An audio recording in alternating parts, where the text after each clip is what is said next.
Hoy continuamos con la segunda parte de nuestro especial sobre Jesucristo Superestrella.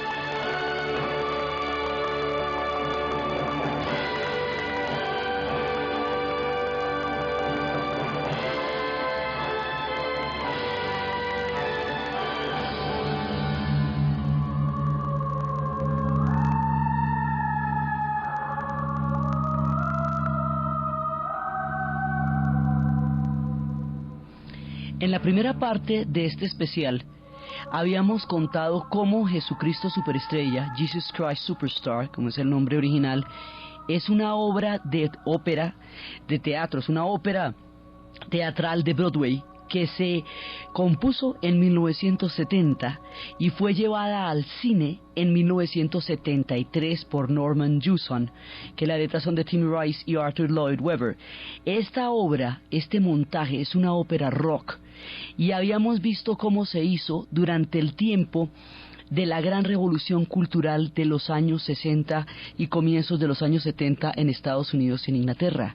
Habíamos visto cómo era en la época del hipismo, cuando había una necesidad muy profunda de una búsqueda de lo sagrado, que algunos emprendieron por la vía del hinduismo, otros emprendieron por la vía del misticismo de los pueblos precolombinos, los antiguos habitantes de las praderas norteamericanas antes de la llegada de los europeos, otros por la búsqueda y el rescate del mensaje del amor en Jesús y en Francisco de Asís.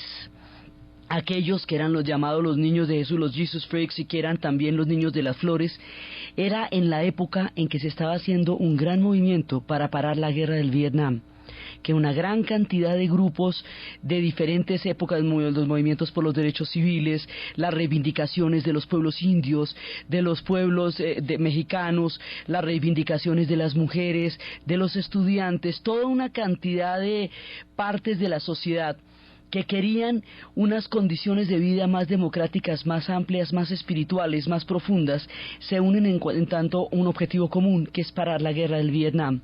En esta época, sobre un contexto de un pacifismo, de un cuestionamiento a la guerra, de la búsqueda de lo sagrado, porque también habíamos visto la vez pasada cómo las sociedades de consumo, que en el caso de la sociedad norteamericana se presenta por primera vez el planteamiento de una sociedad donde todas las necesidades básicas de la población pueden ser satisfechas, pero todas son necesidades materiales.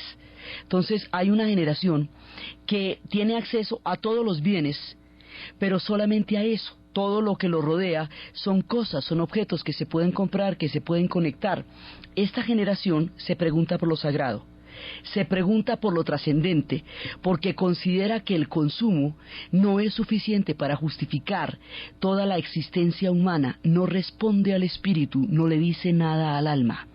En ese contexto empieza esta búsqueda de la figura en la figura de Jesucristo, de lo que es el amor. Esta obra, también habíamos visto la vez pasada, es una actualización al siglo XX, como una especie de mirada para la juventud que ha empezado a existir como una cultura a partir de los 60s. Es una mirada para la juventud de la historia de hace 2000 años, pero contada en el siglo XX. Por eso, su lenguaje es completamente contemporáneo. Hay una permanente alusión a los fenómenos de medios de comunicación de masas, hay un lenguaje cotidiano, contemporáneo, totalmente actual. Todo esto es una manera de establecer un doble plano entre la historia que está ocurriendo hace 2000 años y la manera como se está entendiendo en el siglo XX. Se salta de un lugar a otro a través del lenguaje, a través de la puesta en escena, de la manera como todos están llevando los atuendos del hipismo de la época, pero dentro de una escenografía sagrada que de todas maneras da el toque de la solemnidad y de la ocasión de lo que está pasando. Y como habíamos visto, hay una ruptura escénica en la medida en que llegan en un bus, se bajan del bus y empiezan a montar toda la obra y después se irán en el bus.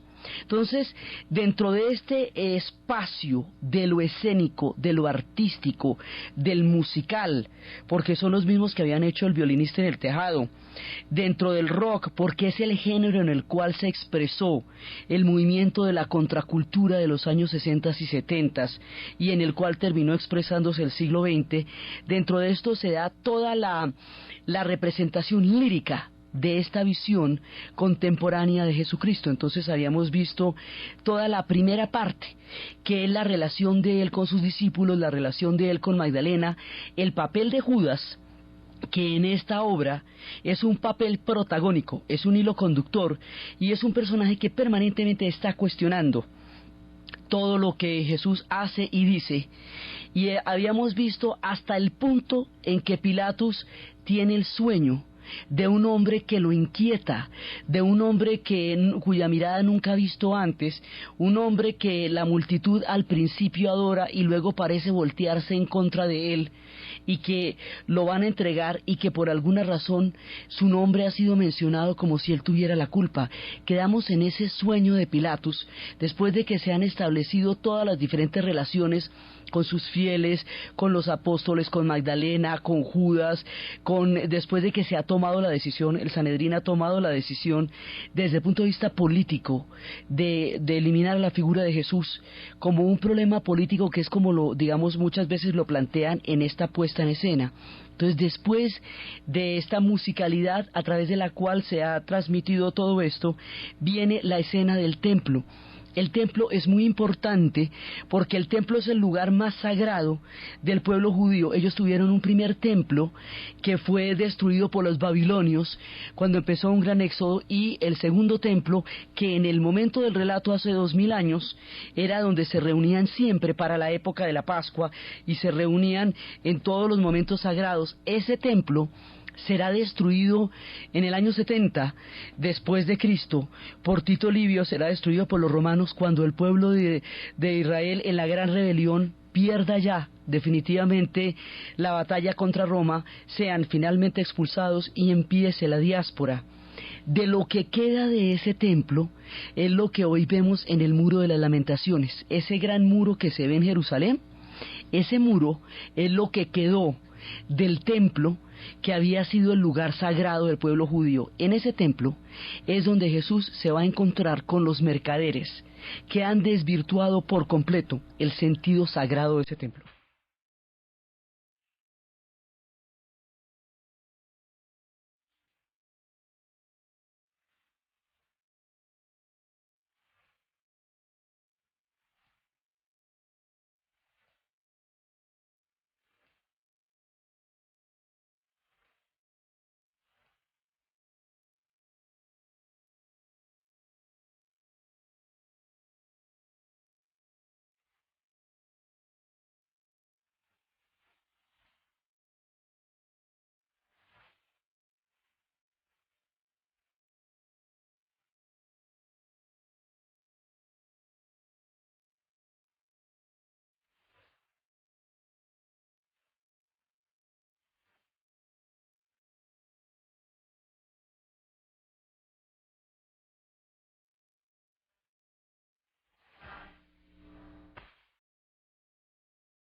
En el templo hay toda clase de perdiciones y hay un canto en el que dice que se peguen la rodadita a Jerusalén con ese lenguaje contemporáneo que están usando todo el tiempo, que lleguen a Jerusalén, que el próximo domingo van a estar allá otra vez, que allá todo va a estar en vivo en Jerusalén, que aquí es donde se le va a paralizar el aliento en Jerusalén, que vayan mientras el templo aún sobreviva. Es muy curioso porque esta mirada retrospectiva hace que se utilicen frases como esas, ¿no? Mientras el templo aún sobreviva, el templo será destruido, pero en este presente instante aún no había sucedido eso. Siempre hay una mirada retrospectiva en todo este montaje lírico. Dice que mientras todavía ustedes estén vivos, aquí hay cosas que ustedes no van a creer. Nombre el placer, yo se lo tengo, yo se lo vendo. Aquí le podemos localizar sus necesidades más salvajes. Aquí tenemos el cielo y aquí tenemos el infierno. Échese la rodadita, los precios están bajando. Esto es lo mejor que hay en la ciudad. Usted puede probar todo lo que quiera, puede hacer sus apuestas, usted puede probar cualquier cosa. Nadie nunca se ha visto decepcionado de las cosas que hay acá. No le dé miedo probar las cosas. Aquí no hay nada que no se pueda comprar. Ponga su precio, le tenemos todo rapidito para que alcance a comprar más. Aquí le podemos recibir efectivo, le podemos recibir los términos en los cuales usted quiera. Aquí no se nos agotan las existencias. Péguese la rodadita a Jerusalén.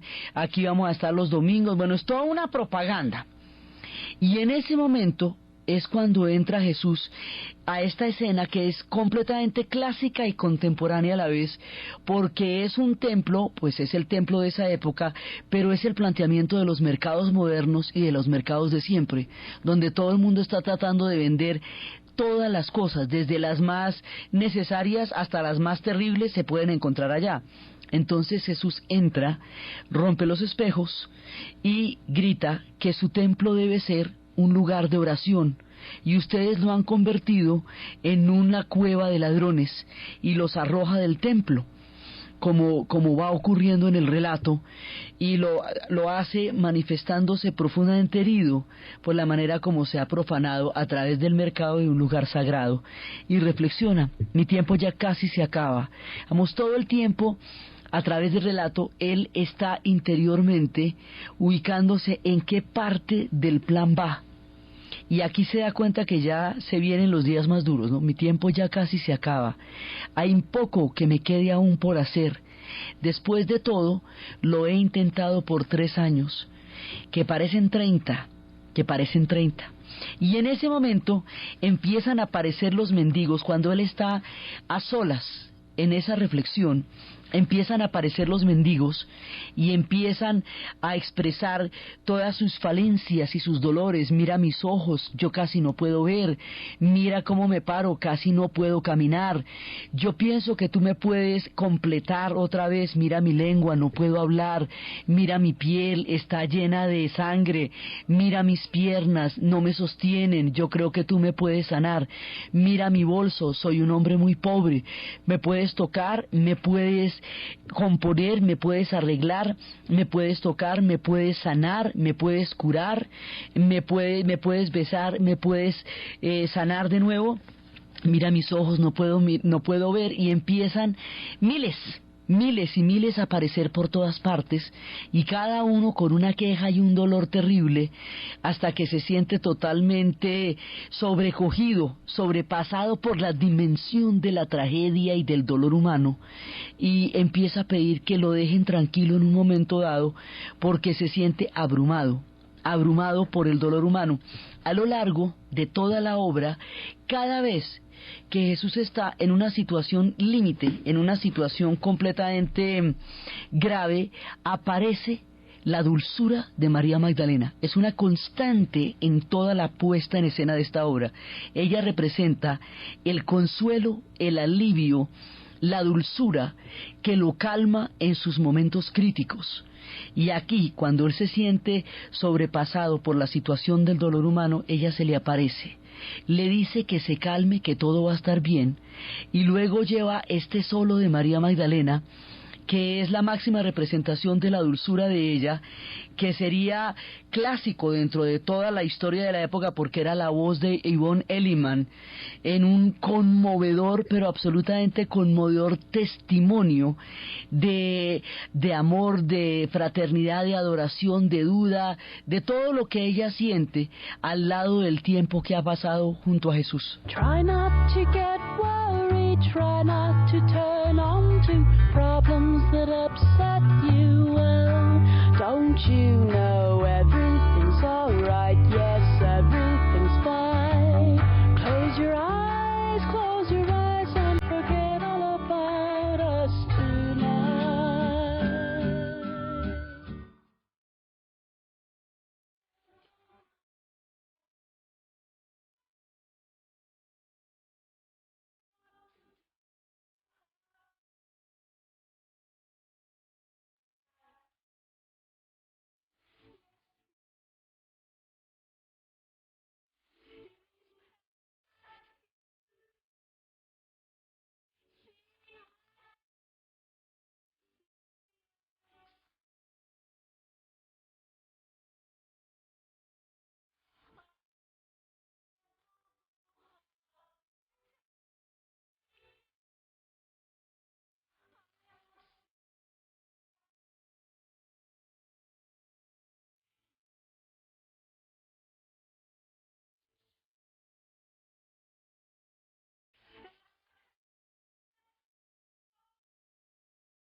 En este momento es cuando María Magdalena se pregunta cuáles son los sentimientos que ella tiene por Jesús. Es un profundo cuestionamiento lleno de una gran dulzura, en donde ella se pregunta por la naturaleza de estos sentimientos. Dice que no sabe cómo amarlo. Si yo no sé cómo amarlo, no sé de qué manera me pero siento que me ha cambiado profundamente, que en estos últimos días yo me siento muy diferente, siento que me como si fuera otra persona. Yo no sé cómo tomar esto, no sé por qué me conmueve. Si es un hombre, si es solamente un hombre, y yo he tenido tantos hombres antes de tantas formas, él sería simplemente uno más. Pero yo, ¿qué hago? ¿Será que le grito? ¿Será que muestro mis sentimientos? Yo nunca pensé que podría llegar a este punto. No entiendo de qué se trata todo esto. Parecería incluso irónico, incluso cómico, que yo me encontrara en este momento en esta posición. Yo, que siempre he sido tan calmada, tan serena, que nunca me he dejado involucrar en los juegos del amor, que yo siempre he sido la que manda la parada, la que sabe para dónde va. Esto me asusta muchísimo. Yo nunca pensé que llegaría a sentir esto. No sé de qué se trata. Si él me dijera que él me ama, yo me sentiría perdida, me sentiría aterrorizada, no podría soportarlo, no podría contenerlo, no, simplemente voltearía mi cabeza, me iría y ni siquiera quisiera saber. Es que me asusta tanto, es que lo amo tanto. Ella se pregunta porque no entiende qué es toda esa transformación que ha sufrido su espíritu y su alma alrededor de esos días con Jesús. Y esa pregunta de Magdalena, ese momento en que ella indaga acerca de la naturaleza de sus sentimientos, es el último remanso de paz, porque de ahí en adelante los acontecimientos se van a hacer cada vez más dramáticos, cada vez más terribles. Es el último encuentro con la dulzura, porque después el proceso que se ha descrito con Judas desde el comienzo mismo de la obra, desde el instante en que empieza con el cuestionamiento a Jesús, hablando de la cantidad de cielo en la mente de las personas que lo siguen, desde la mirada lejana de la montaña con la que empieza toda la puesta en escena de Jesucristo Superestrella, todo ese relato, las veces que le habló de los aceites, de la presencia de María Magdalena, del peligro político frente a Roma, toda esa secuencia crítica que el personaje de Judas como protagonista representa en esta puesta en escena que es Jesucristo Superestrella, toma el desenlace en el momento en que va ante Sanedrín y ante ellos expone todas sus preocupaciones, sus cargos de conciencia, su oscuridad interior, y el resultado de eso es el pacto en el cual va a vender a Jesús.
La figura de Judas, que todo el tiempo ha ejercido una presión tan fuerte, entra en una crisis y en un impulso que es el que lo va a llevar a la traición. Entonces va donde Anás y donde Caifás y le dice lo que ha estado pensando.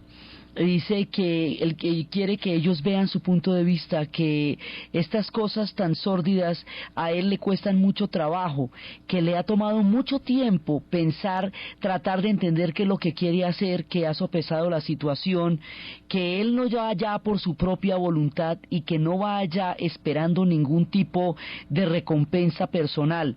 Solamente les pide que no digan que él está condenado por todos los tiempos. Dice que él, y repite, yo vine porque creo que sé lo que está pasando. Yo creo que Jesús no puede controlar las cosas como solía controlarlas antes. Es más, yo pienso que Él también está de acuerdo con esto, sabe que Él ya no está controlando las cosas. Inclusive hasta pienso que no le importaría que yo viniera a hablar con ustedes. Y le repite, yo no vine aquí buscando ningún tipo de recompensa personal, ni siquiera vengo por mi propio acuerdo, solamente les pido que no me digan que estoy condenado para siempre. Entonces le habla a Anás y le dice que él es un hombre de mundo y que es un hombre sabio, y a Caifás, que es su amigo y que le tiene simpatía, dice que por qué son los profetas, que por qué ellos son que ellos son los que dicen ser, que cuál es él ve la solución. Dice que algo tiene que poderse hacer. Y le repite, yo no vine acá por mi propia voluntad, ni tampoco vine por una recompensa personal. Entonces, en ese momento, ante la confusión, el impulso, la tribulación de Judas, Anás y Caifás, que son los personajes más políticos en el sentido, digamos, del manejo de la situación, inmediatamente la cogen por el aire. Cuando lo ven así de confuso, la cogen por el aire y le van montando la situación y le dicen, bueno, ya, corte las protestas y ya, porque esto tiene un lenguaje todo el tiempo contemporáneo, entonces corte la llama, bájese de las protestas, corte las excusas, nosotros necesitamos aquí es información. Entonces le dice a Anás, levántese del piso que nosotros necesitamos información. Entonces Caifás le dice, nosotros tenemos los papeles para poderlo arrestar, usted conoce los movimientos, nosotros conocemos la ley. Y luego Anás le añade, su participación en este asunto no va a quedar sin una recompensa. Nosotros le vamos a pagar con plata contante y sonante, de una, mejor dicho, así nomás, ¿sí? Solamente díganos dónde lo pueden encontrar los soldados, que no tenga toda la cantidad de gente a su alrededor, y entonces así no fallaremos. Entonces Judas le dice, yo no necesito su dinero sangriento. Caifás le dice que eso no importa, que de todas maneras los honorarios de ellos son muy buenos, o sea, la paga de ellos es muy buena. Yo no necesito su dinero sangriento, le repite. Sí, pero igual lo puede tomar. Y nosotros creemos que debería tomarlo. Entonces Caifás lo coge por el lado flaco y le dice, piense en todas las cosas que haría con ese dinero. Usted haría cualquier caridad, como todo el tiempo está pensando en ayudar a los pobres, entonces le dicen, usted podría escoger cualquier caridad, podría dárselo a los pobres. Nosotros notamos sus motivos, nosotros entendemos sus sentimientos. Esto no es un dinero sangriento, en realidad es como una especie de recompensa, no más. Entonces, en ese momento Judas, con una voz muy temblorosa, les da el dato de dónde lo pueden encontrar. El jueves por la noche, esta historia, hasta aquí estamos en el miércoles, el jueves por la noche, vamos a estar en la cena, dice, lejos de la multitud, en el jardín del Getsemaní. Y el coro dice, bien hecho Judas, viejo Judas. Sí, y el hombre lo entrega en ese punto de la historia. Y luego ya se da la escena de la última cena, que es una escena musicalmente muy linda, rodeada de una gran dulzura, y que como todo el tono de la obra deriva en un momento de profunda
en la última cena. Se llama la última cena, entre otras cosas, porque durante todo este tiempo los judíos están celebrando la Pascua. La Pascua es el momento en que ellos finalmente tuvieron la orden de abandonar Egipto. El faraón los deja ir después de todas las penalidades, y ellos tienen que abandonar Egipto con tanta premura que no alcanzan a echarle levadura a la masa de pan que están haciendo, así que se llevan la masa sin la levadura, y por eso se van a comer unas galletas en esa época que se llaman matzá, y el día anterior han puesto las señales de sangre que luego se conmemoran con el matzá para que los primogénitos que mueran sean los del faraón y no los de los judíos. Entonces salen y empieza todo el camino de ellos hacia la libertad. Por eso la Pascua es una celebración tan importante en el mundo judío. Dentro de la Pascua hay una cena que es la última cena de las celebraciones de la Pascua antes de que empiece el Sabbat. El Sabbat, la fiesta judía, empieza el viernes a las 6 de la tarde. Por eso la última cena tendría que haberse hecho el jueves en la noche, porque es el último día antes de la celebración de la Sabbat, que ya es, digamos, el fin de ese tiempo de la Pascua. Entonces están en esas celebraciones. Más adelante, ya cuando exista el cristianismo, la Pascua será la fiesta de la resurrección, y todo esto ya tendrá un carácter universal. En este momento es la última cena, y en esa última cena hay armonía y hay un intento, digamos, de dejar atrás todos esos problemas que los han estado rodeando y que se vienen cada vez más grandes. Entonces los apóstoles empiezan a cantar: mira cómo todas mis tribulaciones y mis preocupaciones se hunden en una amable piscina de vino. No me molestes ahora, yo puedo ver las respuestas, pero en este atardecer y en esta mañana la vida es bella. Siempre tuve la esperanza de ser un apóstol, una vez más la mirada retrospectiva, y yo supe que podría hacerlo, se lo intentaba. Después, cuando me retire, podremos escribir los evangelios, así hablarán de nosotros después de que hayamos muerto. Este es un canto totalmente retrospectivo, desde lo que pasaría mucho tiempo después. Y cuando están cantando eso, que hay un ambiente de concordia y de armonía y están pasándose la cena, entonces Jesús dice: el fin es un poco más duro cuando viene de las manos de los amigos. Por todo lo que a ustedes les podría importar, este vino puede ser mi sangre. Por todo lo que ustedes quisieran saber, este pan puede ser mi cuerpo, el final. Este es la sangre mía que ustedes beben, este es el cuerpo mío que ustedes comen. Si ustedes me recordaran, me recuerden mientras comen y beben. Y de pronto se queda así, es el momento más sagrado. Y de pronto se queda como en un cambio de actitud y dice: yo debo estar loco para pensar que ustedes me van a recordar.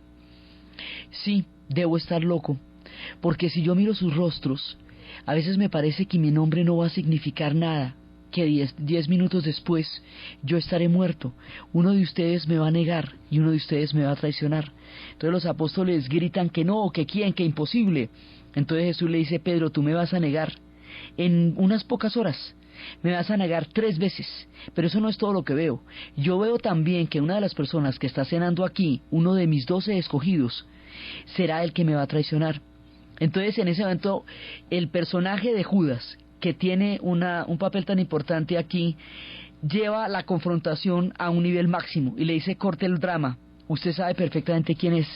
Entonces Jesús le dice: ¿por qué no va y lo hace? Y Judas le dice: ¿qué quiere? ¿Que yo vaya y lo haga? Digamos, una de las versiones más de las transformaciones más particulares de esta versión era esa permanente confrontación entre Judas y Jesús y ese personaje que Judas va a ser. Entonces Jesús le dice: vaya, que lo están esperando. Y Judas le dice: no, lo están esperando es a usted. Si usted supiera por qué yo lo hice. Y Jesús le dice: a mí no me interesa por qué usted lo hizo. Entonces Judas, que al principio de toda la obra le dice: mi admiración por usted no ha muerto, en este punto le dice: usted piensa que yo lo admiro, pues ya no lo admiro, ahora lo desprecio. Entonces le dice: usted mentiroso, usted Judas. Entonces Judas le pregunta, ¿usted qué quiere? ¿Usted quiere que yo lo haga? ¿Qué tal si yo me quedo aquí, no lo hago y daño sus ambiciones? Usted lo merecería. Entonces Jesús le dice, vaya, corra, hágalo.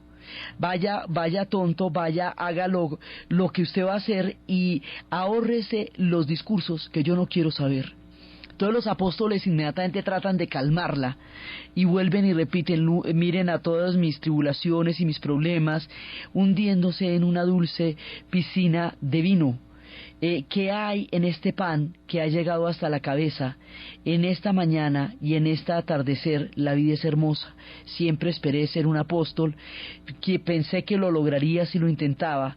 Ahora cuando nos retiremos vamos a escribir los evangelios para que piensen y hablen de nosotros cuando hayamos muerto. Otra vez mirando desde el siglo XX la cosa.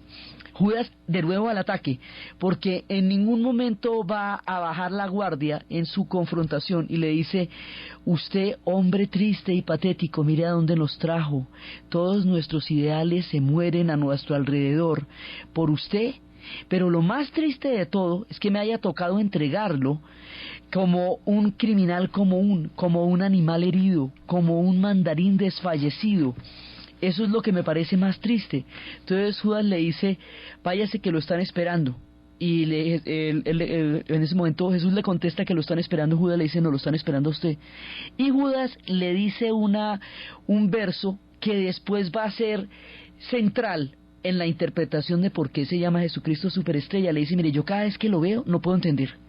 ¿Por qué usted deja que las cosas que usted empieza se le salgan de las manos? Esto habría salido mejor si usted tuviera un plan. Todo el tiempo, a lo largo de la obra, a Jesús le están montando todas las películas que los demás tienen en la cabeza. Habíamos hablado cómo Simón Salaotes quería que fuera más político con respecto a Roma, cómo cada uno quería que Jesús fuera lo que ellos pensaran. Judas no comprende para dónde van las cosas. No lo entiende de ninguna manera y eso es una parte de lo que más duramente le va a criticar. Entonces por eso le dice, yo no entiendo por qué usted deja que las cosas se salgan de las manos. Jesús no le contesta porque Jesús tiene perfectamente claro de qué va todo y por qué y de qué manera. Entonces los apóstoles otra vez le dicen que siempre esperaron ser unos apóstoles y que se esforzarían y lo intentarían y que escribirían los evangelios para que hablen de ellos cuando ellos hayan muerto. En ese momento Jesús pregunta si alguno de ellos va a velar con él, que si Pedro, que si Juan, que si alguno de ellos va a velar con él, y nadie va a velar con él. Y viene en ese momento la puesta cinematográfica de esto, es muy bella, es la puesta del Getsemaní, cuando Jesús se pregunta cuál es la razón, o sea, cuando empiezan todas las dudas, cuando se pregunta cuál es la razón, porque hasta ahora, digamos, frente a los demás, él tiene claro quién es y en qué va. Por eso no responde, por eso los deja que cada uno se proyecte con respecto a la película que quiera. Él no los baja de ahí. Pero con respecto a Dios, en el diálogo profundo con el Señor en la noche anterior, le pregunta desde el fondo del alma cuál es la razón por la que va a pasar todo lo que va a pasar. Es el último diálogo con Dios y con su corazón, y la apuesta es sobre las montañas, en el momento en que le dice yo quiero saber por qué. Y hay un momento en que viene toda la historia del arte en las preguntas. Visualmente pasa todo lo que sucedería más adelante en el arte a partir de este momento y de estas preguntas.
los momentos más dramáticos, más trascendentales y más profundos.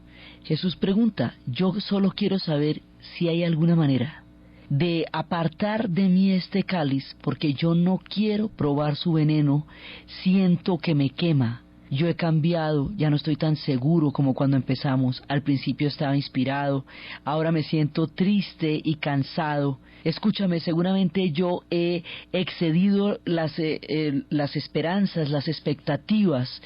Lo traté por 3 años que parecieron 30. ¿Podrías pedir más de cualquier otro hombre? Pero si yo muero, si yo veo la saga a través de las cuales voy a pasar y las cosas que tú me pides que haga, y si permito que me odien, que me peguen, que me hieran, que me crucifiquen, que me aten a sus árboles, yo quiero saber mi Dios, yo quiero saber, y yo quiero saber mi Dios, ¿qué pasa? Yo quiero ver y yo quiero saber por qué voy a morir. ¿Seré más notorio entonces de lo que he sido hasta ahora? ¿Las cosas que les he dicho tendrán más importancia después? Yo quiero saber, yo necesito saber, mi Señor, yo necesito saber, yo necesito ver. Si yo muero, ¿cuál va a ser mi recompensa? ¿Qué tendré yo a cambio? Si yo muero, yo necesito saber, mi Señor, yo necesito saber por qué voy a morir. Puedes mostrarme ahora que yo no voy a morir en vano, que no voy a ser asesinado, que no voy a ser muerto, asesinado en vano. Muéstrame solo un poquito de tu omnipresente cerebro. Muéstrame una razón por la cual tú quieres que yo muera. Hemos hablado muchísimo acerca de cómo y acerca de dónde, pero no acerca de por qué. Entonces de pronto hay un momento, porque esto es agitadísimo, él va subiendo esas montañas y de pronto para y dice, bueno, está bien, yo voy a morir, pero necesito que me veas morir, que veas cómo voy a morir. Entonces estaba inspirado, ahora me siento triste y cansado. Después de todo, he tratado por 3 años que parecen 30, que parecen 90 ya. Entonces, ¿por qué estoy yo ahora? ¿Por qué tengo tanto susto de terminar lo que yo empecé, lo que tú empezaste? Yo no lo empecé. Dios, tu voluntad es muy dura, pero tú tienes cada carta. Yo voy a tomar tu cáliz de veneno y voy a permitir que me aten a tu cruz, y que me quiebren, y que me sangren, y que me peguen, y que me maten, pero ahora, pero ya, antes de que cambie de manera de pensar, antes de que cambie de opinión. En la mitad de esta meditación hay una música instrumental. En esa música instrumental se va mostrando toda la historia del arte, cómo los cuadros escenificarían la crucifixión. Pasan los cuadros del Bosco, pasan los cuadros del Greco, pasan todas las historias, como el arte sería capaz de plasmar en el futuro la crucifixión como una especie de recuento de lo que mucho más adelante haría Saramago, pero no desde lo que pasaría después de su muerte, sino sobre la muerte misma. Esta yuxtaposición de imágenes acerca de la crucifixión se aparecen en ese momento como la voz que le va a decir a qué se somete, por qué, y en ese momento, en esa parte gráfica, en esa puesta en escena tan profunda, logra entender el sentido por el cual acepta desde el fondo de su corazón tomarse ese cáliz de veneno, se pone de acuerdo con Dios y con su conciencia, acepta lo que viene y se prepara para lo que va a venir de ahí en adelante, y le dice, pero que sea ya, antes de que cambie de opinión, y empieza a desencadenarse la tragedia.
Aquí ya vienen los acontecimientos de una historia que ya está trazada. Judas, ¿será que tú me debes traicionar con un beso?, le pregunta Jesús. Están apenas despertándose, están adormecidos, ha pasado la noche en el Monte de los Olivos, en el jardín. Pedro se levanta todavía con los ojos un poco adormecidos y empieza a preguntar: ¿qué es la bulla? Dime qué está pasando, en la misma musicalidad con la que al principio se dirigían a Jesús. ¿Qué es la bulla? ¿Qué es lo que está pasando? Y lo van repitiendo. Entonces de pronto ya se da cuenta que viene el arresto y le dice: Señor, resiste, y va sacando la espada, y Jesús le dice: guarda tu espada. ¿No te das cuenta que ya todo terminó? Era lindo, fue muy bonito, pero ya terminó. ¿Por qué siguen ustedes obsesionados con pelear? Dedíquense a la pesca de ahora en adelante. Es muy importante señalar el carácter pacifista de toda la época histórica en el que se está escribiendo, o sea, en la época de los 70, cuando se escribe la obra. El carácter pacifista de Jesús es una iluminación importantísima en el momento que se están dando las movilizaciones para parar la guerra del Vietnam. Entonces siempre la pregunta de por qué están obsesionados con la pelea. Esto no se trata de pelear. Entonces aquí hay otro de esos rasgos contemporáneos, otro de esos recursos del siglo XX que se van a utilizar en el relato, y es que empieza la multitud a seguir a Jesús cuando lo arrestan, pero lo van interrogando como si fuera una rueda de prensa, como si fueran entrevistas de los medios, y le van preguntando una cantidad de cosas a manera de asedio. Esto es, digamos, como se llama Jesucristo Superestrella, porque tiene una connotación mediática. Aquí hay un acto, digamos, como periodístico, que es durante el arresto. Entonces dice: dime, Cristo, ¿cómo te sientes esta noche? ¿Tú estás planeando entregar nuestra pelea? ¿Tú piensas que tienes las fuerzas? ¿Qué podrías decir de tus errores? ¿Tú piensas que te vas a retirar? ¿Crees que esto va a llegar mucho más alto de lo que ya ha llegado? ¿Eres consciente de que se viene un juicio, un proceso? ¿Has probado lo que viniste a probar? ¿Crees que valió la pena lo que viniste a probar? Son una cantidad de preguntas de asedio, como cuando a un personaje se le viene toda la prensa a preguntarle qué está pensando. Ven con nosotros a ver a Caifás. Ven que nos gustaría que fuera donde Caifás, y lo van llevando, y entonces lo van juzgando. También ahí es cuando empieza el cambio, desde todo lo que se ha visto que era la devoción y el hosana y todo lo que se planteaba como el seguimiento, como la admiración. Ahora empieza a voltearse la moneda, y entonces dicen: este no pareces tú, dime cómo te sientes esta noche. Ya empiezan a increparlo y dicen: ahora lo tenemos, ahora sí lo tenemos, y lo vamos a llevar donde Caifás. Ahora que lo tenemos, lo vamos a llevar donde Caifás. Entonces Caifás le dice: Jesús, usted debe darse cuenta de la seriedad de los cargos que está enfrentando. Usted dice que es el Hijo de Dios, y nosotros pensamos: ¿qué piensa usted de si eso es cierto? De aquí en adelante Jesús empieza una manera de no defenderse, porque el destino ya está trazado y él lo tiene clarísimo. Entonces, ante los hombres, él ya no tiene que probar nada. Las cosas van a pasar como van a pasar. Jesús simplemente contesta: eso es lo que usted dice, eso es lo que usted dice que yo soy. Y entonces Anás dice: ahí lo tienen, caballeros, ¿qué más evidencia necesitan? Y se queda mirando a Judas, que está en lo alto de los cerros, y le dice: Judas, gracias por la víctima, quédate un ratico y lo verás sangrar. Y en ese momento Judas realmente cae en cuenta de lo que acaba de hacer, y se lo van llevando. Por otro lado, porque esto se mueve en varios planos, por otro lado, mientras esto sucede, viene la negación de Pedro. Entonces hay el momento en que se le acerca una mujer y le dice: yo creo que yo lo he visto en alguna parte, ya me acuerdo, usted estaba con ese hombre que se llevaron, yo reconozco su rostro. Pedro le dice: usted se está equivocando de persona, porque yo no lo conozco y yo no estaba con él ni estaba cerca al lugar donde él estaba. Entonces otro soldado le dice: pero eso es muy raro, porque yo estoy seguro que yo lo vi con él y usted estaba justo al lado de él y ahora lo está negando. Entonces Pedro le dice: yo le digo que nunca estuve con él. Otro viejo que hay ahí le dice: pero yo también lo vi y era igualito a usted. Entonces Pedro le dice: no lo conozco. Entonces María Magdalena le dice: Pedro, ¿no te das cuenta de lo que acabas de hacer? Acabas de negarlo, acabas de eliminarlo pues con la palabra. Y le dice Pedro: pero yo tenía que hacerlo. ¿No ve que si no lo hacía me llevaban a mí también? Entonces María Magdalena dice: sí, pero eso fue lo que Jesús dijo que tú ibas a hacer. Yo me pregunto cómo lo sabría. y a partir de la negación, entonces ya viene la presencia de él ante Pilatos. En ese momento empieza lo que es Cristo compareciendo ante las diferentes autoridades. Entonces lo mandan donde Pilatos, que es en ese momento el cónsul, y Pilatos al principio lo mira como un hombre que no le parece digno de toda la cantidad de aureola de la que viene precedido. Dice que quién es este hombre que aparece ahí un poco como desgalamido, pues un poco como pequeño. Le dicen, ese es un tal Jesús, rey de los judíos. Ah, entonces tú eres Jesús, estoy realmente sorprendido de verte como tú eres. Y empieza a preguntarle que quién es, que si él es rey de los judíos. Jesús de aquí en adelante asume la actitud de dejar que los otros piensen lo que quieran pensar. Eso es lo que ustedes dicen. Entonces dice, pero ¿cómo así?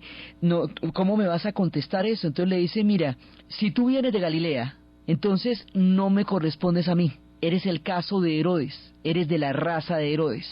Entonces, Herodes es gobernador de provincia, es judío, y Pilatus es romano. O sea, acuérdense que hay dos tipos de autoridades: las autoridades locales, las de que son el Sanedrín y que es Herodes, y las autoridades romanas, que son Pilatus, y ya lo que son los representantes del imperio. Entonces, en la instancia de las autoridades locales, después se lo mandan a Herodes. La puesta en escena de Herodes de esta película es maravillosa, porque es un personaje grotesco, es un personaje de farándula que está puesto en una piscina, todo bronceado, rodeado de modelos pop, y aquí es donde el hecho de ser superestrella adquiere un carácter mucho más fabulesco. Y él le pide que haga trucos de superestrella. Dice que si es un personaje tan popular, que ese es el rey del hit, que le debe probar alguna cosita, como caminar sobre el agua, como convertir su agua en vino, alguna cosita de las que dicen que han hecho, y lo insta a que le haga show, le haga espectáculo, porque está hablando con una superestrella, y el papel de Herodes aquí es un papel fabulesco. Jesús, si no está para contestarle a Pilatus, que es un tipo serio, pues menísimos para hacerle payasadas a Herodes, que definitivamente eso sí está fuera de todo lugar, simplemente no hace nada. Herodes, mientras tanto, se siente completamente decepcionado porque estaba esperando un espectáculo sobrenatural y mandó a toda su corte, pues a toda su gente, a que lo viera, y no pasó nada. Lo muestran como un ser increíblemente superficial y contrastan el dramatismo de lo que está pasando con el personaje completamente rocambolesco que utilizan como Herodes. Y mientras tanto, en el otro plano, Judas se da cuenta cuando ve a Jesús de lo que realmente acaba de pasar, y dice que queda aterrado de ver cómo lo vio de indefenso, de golpeado, y cómo lo ve de triste, y se da cuenta que hizo una cosa terrible, que él tiene las manos salpicadas de sangre inocente, que él quedó manchado con el lodo y quedó manchado para siempre, y que caerá sobre él toda la culpa, que él es el que va a quedar maldito por eso. Y a la vez le pregunta, usted me escogió a mí para su propio crimen, yo no puedo creer eso. Usted me mató, mejor dicho, usted me mató porque usted me escogió para que yo llevara a cabo su propia destrucción. Entonces, y se siente usado, traicionado y traidor, y todo el carácter complejo y ambiguo de Judas, que se ha revelado a lo largo de la obra, se hace mucho más patente en el momento de la escena de la muerte, porque todos los sentimientos se le atraviesan al tiempo. Se siente preso de oscuridad, su mente está oscura. Cuando empezamos la obra su mente estaba clara, ahora su mente está oscura. Ahora se siente usado y se siente traicionado, pero también se siente traidor. Se sabe culpable de una sangre inocente y a la vez se siente parte de una trama terrible, y es el momento en que se ahorca, y es una figura de una fuerza impresionante que hasta su misma muerte lleva todas las contradicciones que ha revelado a lo largo de toda la unidad de la obra. Muere en ese momento Judas, y Jesús va ante el juicio de Pilatus, en vista de que Herodes no se siente satisfecho y no llega a un veredicto, llega donde Pilatus, pero Pilatus no encuentra ninguna razón para condenarlo, distinto de la presión política a la que está siendo sometido.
hay un momento en que lo vuelven a llevar donde Pilatos, y Pilatos no tiene absolutamente ningún crimen por el cual condenarlo, más allá de lo que le están diciendo. Entonces Caifás le dice que se vuelven hacia Roma para sentenciar a Nazaret, que ellos no tienen en su legislación ninguna ley por la cual vayan a matar a este hombre, pero que necesitan que lo crucifiquen, que eso es lo que él tiene que hacer. Entonces Pilatos le pregunta a Jesús que se defienda, que por favor le diga algo, que él tiene, que cómo puede estar así si tiene la suerte en sus manos. Jesús le dice, mire, no hay nada en sus manos, esto ya está pactado, este destino está trazado mucho más arriba de usted no puede hacer nada. Pero usted es un rey, yo no sé, si tengo un reino está en otra parte, en este mundo yo ya no tengo nada más que hacer. Entonces Jesús no le da bases para defenderse, porque Jesús ya no tiene que defenderse de nada. Pilato siente la presión de la gente, le dice, pero si es su rey, van a crucificar a su propio rey. Le dicen que no pueden crucificar, que ellos no tienen más rey que César. Y dice, no, eso sí está nuevo, ese respeto por César, pues todas las rebeliones eran contra el César y ahora decían que reconocían a César como rey. Entonces Pilatos hace todo lo que puede, pero no tiene ni evidencias jurídicas ni nada, solamente una presión política terrible. Entonces dice, bueno, para calmarlos, si quieren, lo voy a azotar. Y son 39 azotes durísimos que colman a todo el mundo de horror. Y en ese momento Pilatos dice, ¿sabe qué? Yo me lavo las manos de su propia destrucción, y me lavo las manos de esto que ustedes están protagonizando acá, y muera si usted quiere, pero yo me lavo las manos de eso. Ahí paran la escena, y como muchas veces en la obra paran la escena como antes la habían parado para que Magdalena y Pedro pidieran si podían empezar de nuevo. Aquí, cuando los azotes y cuando Jesús cae, en ese momento paran la escena y viene la canción cumbre por la cual la obra se llama así, que se llama Superstar, Jesus Christ Superstar, que es donde le preguntan cuál es su naturaleza, quién es.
Aquí viene la pregunta que le da título a toda la obra, Jesucristo Superestrella. Judas, ya desde otro plano, desde otro mundo, le está preguntando, cada vez que yo lo veo, yo no puedo entender por qué usted deja las cosas que hace que se le salgan de las manos, que era lo que le había preguntado cuando le arrestó. Si usted ¿por qué escogió una tierra tan remota, en un lugar tan apartado, en un tiempo tan distante? Si usted hubiera venido hoy, hubiera conquistado toda la nación. Israel en el año 4 antes de Cristo no tenía la comunicación de masas, no era una era de comunicación de masas. No me malinterprete, pero yo solo quiero saber, Jesucristo, ¿quién eres? ¿Qué has sacrificado? Jesucristo, tú eres quien dices que tú eres. Dime qué piensas de todos tus amigos arriba, de las cosechas que tuviste. Buda, ¿dónde estás tú? A la altura que él podía efectivamente Mahoma mover las montañas. ¿Tú creíste que fuera así? ¿Que pensabas morir de esa manera? ¿Todo salió como lo habías pensado o era un error? ¿O tu muerte tan terrible fue un error? ¿Tú sabías que tu muerte tan terrible, tan espantosa, batiría todos los récords? No me malinterpretes, pero solamente quiero saber quién eres y qué has sacrificado. Esta es una pregunta mediática, hecha desde el siglo XX, a un personaje que dividió la historia, que la cambiaría en dos, y a quien este personaje de Judas, que ya en este punto es una ficción, le pregunta desde lo mediático quién era él y si todo salió como él lo estaba pensando. Con ese trabajo, después de esta pregunta, digamos ya metafísica, porque está hecha desde otro plano y está hecha desde otro tiempo, ya es hecha después se procede a la crucifixión, a las 7 palabras de por qué, Señor, perdónalos porque ellos no saben lo que hacen. Se da la escena de la crucifixión, la gente vuelve al bus. Todos vuelven al bus ya convertidos en personajes normales como empezó la obra, se suben con unas caras sumamente circunspectas y conmovidas por todo lo que haya pasado. Todos se van subiendo al bus menos Jesús. La cruz está vacía, Jesús camina a lo largo de un sol que se ve en el horizonte y una interpretación del siglo XX acerca de la historia sagrada entraría para las nuevas generaciones. Entonces, desde los espacios de lo sagrado, de la búsqueda de lo trascendental, de la recuperación del mensaje del amor y de la paz, de la búsqueda de una generación, de un sentido de la existencia entre lo místico y en lo profundo del alma humana, a través de la figura de Jesús, a través del recurso de la música, a través del rock como vehículo, a través del tiempo y la distancia de las generaciones que buscaron la utopía y que la encontraban en el corazón de Jesús, en la musicalidad y en el tiempo en que trajeron estas historias al siglo XX, en la narración Diana Uribe, en la producción Ernesto Díaz.